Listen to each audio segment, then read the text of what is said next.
Howdy, folks. It's Diego here. I just wanted to play a little game between the two sessions we've recorded of Meat Punk so far. So I thought I would bring up GeoGuessr, the game of yesteryear, because it's short and fun, and I think there's a lot of really interesting things to do with it. If this sounds of a lesser or different quality than the other streams, that's because it's late at night and I decided to do this. So this isn't terribly professional. Let me start actually just by looking at what language we have here. Here we have what looks to be Italian, but also it's a pizzeria. So who can say for sure? Get out of here.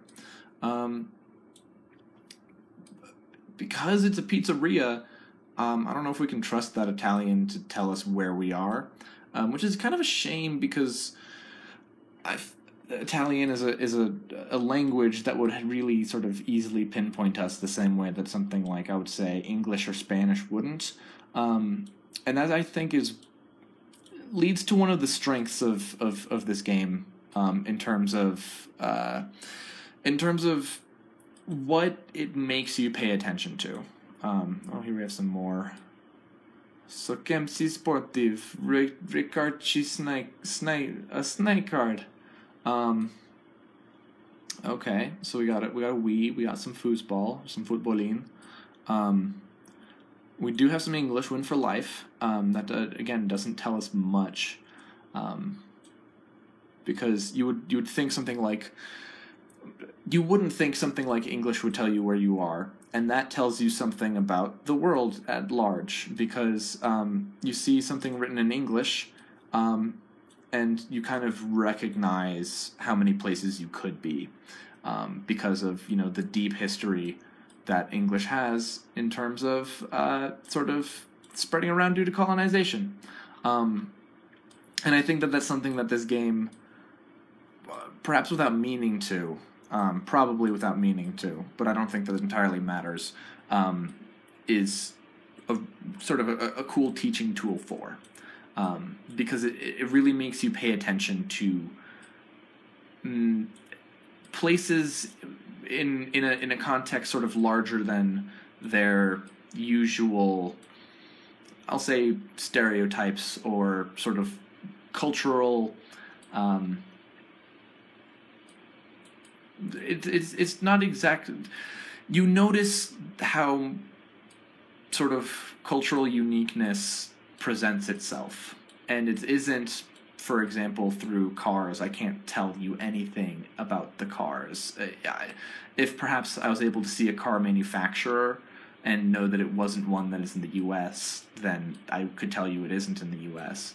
But I've kind of already gathered that, again, by the language, which does seem to me to be Italian. Now, I don't know Italian, but it seems pretty Italian-y.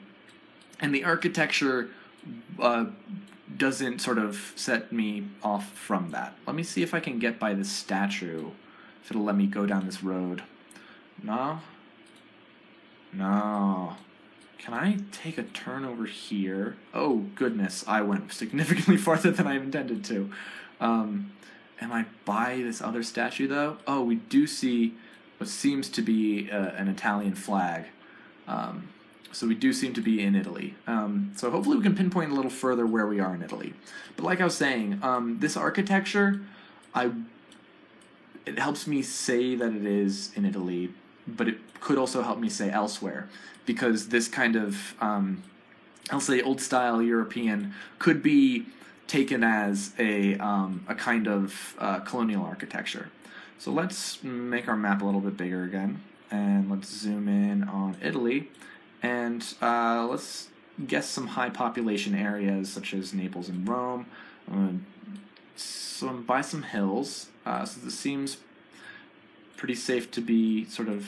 I'm gonna go by San Marino just because I'm feeling it. Actually, okay. So looking the hills, we have our compass over here. You can see our hills are to the north and to the behind us and to the side, so that doesn't terribly help, except for I'm gonna, you know what? I'm gonna hazard a guess. We're gonna be sort of North Italy over here. I would have been better off guessing between Rome and Naples like I was originally going to. Oh well. Did I enjoy this location? Okay, let's just go to the next round.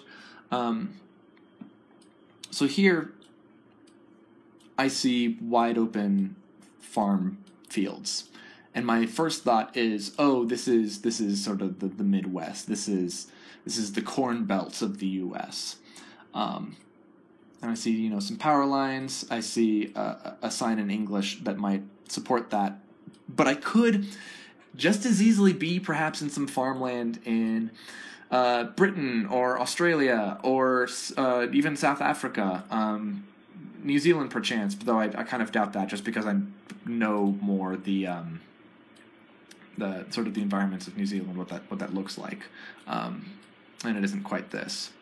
But the similarities of such disparate places is another thing that this game, I think, does a good job of teaching. So I'm a little more convinced that I'm in the U.S., in part because I see the railroad crossing, and I think the U.S. has a little more, I'll say,